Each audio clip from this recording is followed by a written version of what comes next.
ধন্যবাদ পোনপ্ৰথমে সাংবাদিক বন্ধুসকলক। তো আজিৰ ডেটত 1980 চনত 6 এপ্ৰিল তাৰিখে ভাৰতীয় জনতা পাৰ্টিৰ জন্ম হৈছিল প্ৰাক্তন প্ৰধানমন্ত্ৰী অটল বিহাৰী বাজপেয়ীৰ নেতৃত্বত।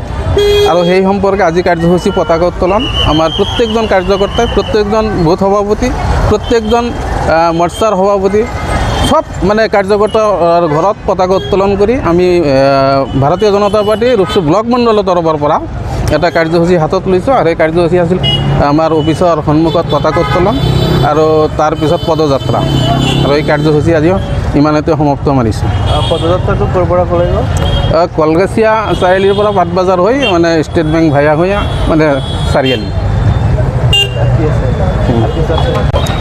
হয়, আজি এই দিনটোতে আজি 6 এপ্ৰিল তাৰিখ 1980 চনত এই ভাৰতীয় জনতা পাৰ্টিৰ দলটো প্ৰতিষ্ঠা হৈছিলে। তো যাৰ কাৰণে আজি আমাৰ দলৰ প্ৰতিষ্ঠা দিৱস হিচাপে আমি উদযাপন কৰি আছোঁ। আৰু আমাৰ অকল ইয়াতে নহয়, গোটেই ভাৰতবৰ্ষত আমাৰ বুথ পৰ্যায়ৰ পৰা আৰম্ভ কৰি ৰাজ্যিক মানে ৰাষ্ট্ৰীয় পৰ্যায়লৈকে সকলো কাৰ্যকৰ্তাই মানে নিজৰ নিজৰ ঘৰত আৰু ৰাজহুৱা স্থানত পতাকা উত্তোলন কৰাৰ লগতে তেওঁলোকে নিজৰ নিজৰ কাৰ্যালয়ত পতাকা উত্তোলন কৰিছে। ঠিক আমি তেনেদৰে আমি কলগাছিয়া ৰূপসী ব্লকৰ তৰফৰ পৰাও আমি নিজৰ নিজৰ ঘৰত পতাকা উত্তোলন কৰি আহি পেলাই আমাৰ কলগাছিয়া কাৰ্যালয়ত আমি পতাকা উত্তোলন কৰাৰ লগতে আমি এখন পদযাত্ৰা কৰিলোঁ। তো কলগাছিয়া আমাৰ যিটো মণ্ডল কাৰ্যালয়ৰ পৰা আৰম্ভ কৰি আমি পাটবাজাৰ হৈ ঘূৰি আকৌ কাৰ্যালয়লৈকে আকৌ ঘূৰি আহিছোঁ।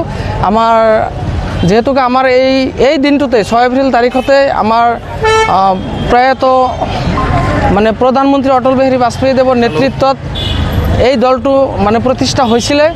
তো যাৰ কাৰণে আমাৰ আজি বিশ্বৰ দৰবাৰত আমাৰ এইখন ৰাষ্ট্ৰীয় দলে বিশ্বৰ দৰবাৰত মানে নাম উজ্বলিবলৈ সক্ষম হৈছে আৰু ভাৰতবৰ্ষত চৰকাৰ গঠন কৰিবলৈ আৰু ভালদৰে শাসন চলাবলৈ মানে সক্ষম হৈছে। সেই উদ্দেশ্য আগত ৰাখি আমি অনাগত দিনতো যাতে আমি ৰাইজৰ হৈ কাম কৰিব পাৰোঁ বা দলৰ নীতি আদৰ্শ মানি চলিব পাৰোঁ, তাৰ কাৰণে আমি আজি ঐক্যবদ্ধ হৈছোঁ আৰু প্ৰতিষ্ঠা দিৱস উদযাপন কৰিছোঁ।